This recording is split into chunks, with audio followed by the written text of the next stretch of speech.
Ollie was walking down the street on 27th Street, about to cross Charles, and he was reading the community newsletter. And all of a sudden he heard, "Oh, watch out, watch out." Well, I looked up, and he'd wandered into the road. He hadn't noticed he'd gotten to the curb, and that big old truck was passing by. Oh, man, I wasn't paying. Thank you. He looked around, though, and there was no one there. Hello? I said, who was that? But there was no answer. Nobody on the block. There was one lady, all the way down on 25th Street, but she probably could not have even been heard if she had shouted it, and that sounded like someone was right there. Well, I was perplexed and a little bothered by it, but there wasn't anything else to do, so he went about his day. But over the next few days, he made an effort to go by there again. Something was odd there. But no voices appeared to him. I thought, well, okay, let's think here. That happened when I was accidentally putting myself in danger. So, let's see. I've got an idea, he said. He called up Harry the Hawk. "Harry, I have a weird favor to ask." "Sure, what's up?" Want. It's not crucial, honestly. But I want you to pretend to attack me. Like I'm a tasty treat, and you're going to eat me. "Okay," Harry said, "I can do that. Do I need to know why?" It's hard to explain, but it might be easy to explain if it works. "Yeah, no, it's fine. I'll pretend to try and eat you. When and where?" I said, "All right. Tomorrow, let's say 1 p.m. And where I want you to pretend to attack me is at the corner of 27th and Charles Street. But I'll wait at the corner of St. Paul and Charles Street and give you a signal. So you fly by. We'll make sure we see each other, and then I'll go. Make sense?" Yeah, sure. Okay. All right. 1 o'clock? 1 o'clock. Great. Ollie's plan was, if whoever that was had warned him about the truck, maybe they would warn him about the hawk attack. So next day, he got out. Oh, excuse me. He found another community newspaper, and he opened it up, and he got to St. Paul Street. He spotted Harry. Harry spotted him. They gave each other a nod, and Ollie started walking, reading the newspaper, trying his best to act like there was nothing going on. He was, though, watching out of the corner of his eye, trying to time it so that he would reach the street and not be hit by an actual car. So he was kind of pacing himself with the traffic lights. It worked pretty well. A few seconds before he got to Charles Street, the last cars coming up from the stoplight on 25th Street had already gone past. And so he meandered just like he was going to accidentally walk into the street again. And right then, perfectly on time, Harry the Hawk came screeching in. Well, not screeching, but, came in silently. Came in diving in. "Oh, man, watch out!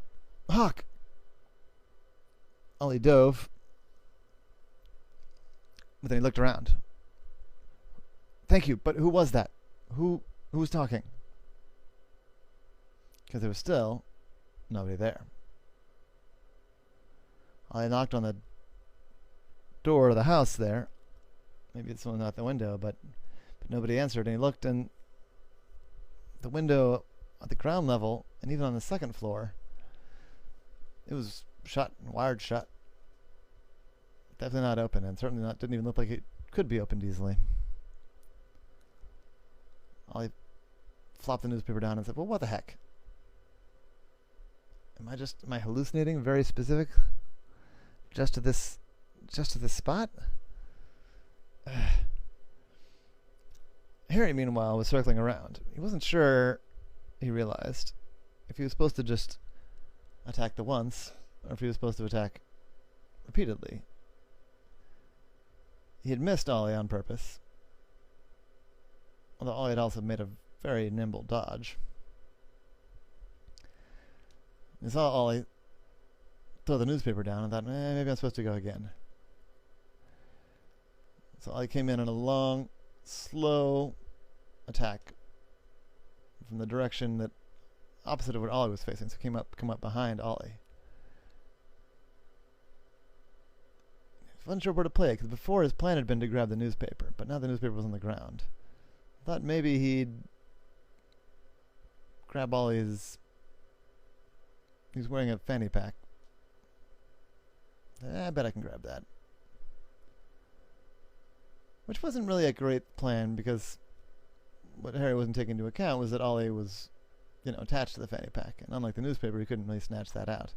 But it didn't end up mattering, because right before he got there, again, the voice said, "Look out, the hawk's back." Ollie snapped up. And he rolled and dodged Harry again. But this time he'd been looking right at the telephone pole, or the pole with the roadside on it. And it seemed like that's where the voice was coming from. So he walked right over and started investigating it. He pulled open some of the little panels, but it was just electronics. There wasn't a speaker hidden or a camera hidden. He investigated it very thoroughly at the ground level. And he's like, well, I'm going to climb up, I guess, then. And he climbed up to maybe see if there was something going on the... like up where the sound was mounted. And as he got about halfway up, he heard giggling. "Hello?" Ollie said. Ollie kept climbing, and there was more giggling. He said, "Who's there? What's going on here?" And at that, there was a big laugh. I'm sorry. That really tickles. It really tickles having you climb up there. I was not ready for that. I said, "Who wasn't ready? Who am I talking to?" Okay, the jig's up. Come on down and come around to the south-facing side. I climbed down, came around to the south-facing side of the pole, and there, where there definitely had not been before, was a face. "Oh, you're alive?" Yeah, I try to keep a low profile, but the hawk was gonna, and then it just tickled so much. I've never had an octopus try and climb me before. That was real weird. Yeah, well, I can see how that would be. I wouldn't have probably climbed you if I'd known that you were alive. Are you, like, stuck in there or something? Stuck? No, I just am this. I'm a pole. I'm a street pole with a... Well, I'm really made for the street signs. You found there's some wiring down there. They could wire me up with some lights. But they haven't really... See, in some places they put a light on the road sign so you can see it at night. But here there's the street lights, and it's pretty reflective, so you don't really need it. I said, but most street signs, they don't talk. Yeah, I know.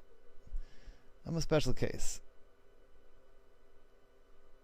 I said, well, can I help you? Can I get you free somehow? I've got this friend that's a wizard, and he's pretty good at this kind of a thing, and I'm pretty...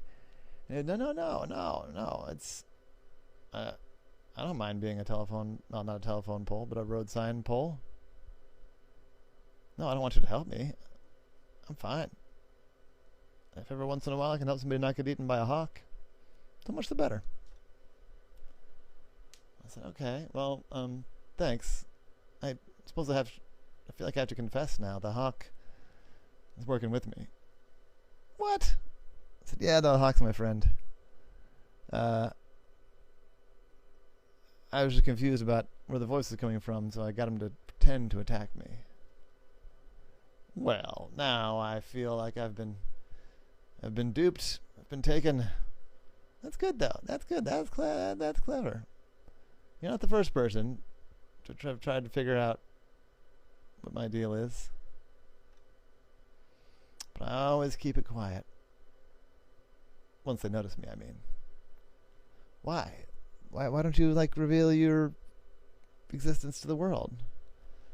You know, I know a lot about these humans. I'm out here watching them every day. They would not know what to do with a talking, living or street sign pole. That's probably fair, said Ollie. Well, what's your name? My name? You know, no one's ever asked me my name before. Well, what is your name? Paul. My name is Paul. Ollie said, you're Paul the Pole? I am. I hadn't, you know, that name has not really been ever useful, because I don't tend to have a lot of conversations. There's a bird that I talk to. Not your friend the bird, but it's a sparrow. But no, I guess I am Paul the Pole. Huh. How about that? Alright, I said, well, thank you for your help, Paul. Good to meet you. Yeah. Yeah, now that you know that I exist, if you come around, I'd be happy to chat with you. As long as there's nobody else around, you know. Oop, in fact, somebody's coming. Gotta go. And with that, the eyes closed, the mouth closed, and the face was just gone. Ollie debated trying to get Paul to keep talking, but then he realized that the people who were walking up who had gotten off the bus and down the block, C would be an octopus trying in vain to have a conversation with a signpost. And he thought the better of it. So I said, well, I'm gonna go then, but I guess I'll see you around. And I heard nothing, because Paul was hiding again. And that was the case of Ollie and the warning.